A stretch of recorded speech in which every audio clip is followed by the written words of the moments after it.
এক বনে এক সিংহ বাস করত। সে ছিল খুবই অত্যাচারী। সে নিয়ম করে দিয়েছিল প্রতিদিন বনের একটি করে প্রাণী তার কাছে যাবে, সে তাকে খেয়ে ক্ষুধা মিটাবে। একদিন খরগোশের পাড়া এলো। খরগোশ ছিল খুবই চালাক। সে সিংহকে হত্যা করার মতলব আঁকতে লাগল। সে ইচ্ছে করেই দেরি করে গেল সিংহর গুহায়। সিংহ তখন ক্ষুধার জ্বালায় অস্থির হয়ে উঠেছিল। সে খরগোশের ওপর খুব রেগে গেল। তুমি কেন এত দেরি করে এলে? খরগোশ বলল, জনাব, আমার দেরি হয়েছে এই জন্য যে অন্য আরেকটি সিংহ আমাকে খেতে চেয়েছিল।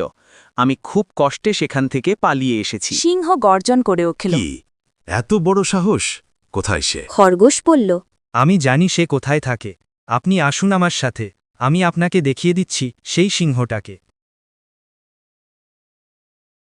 খরগোশ তাকে একটি কুয়ার কাছে নিয়ে এল।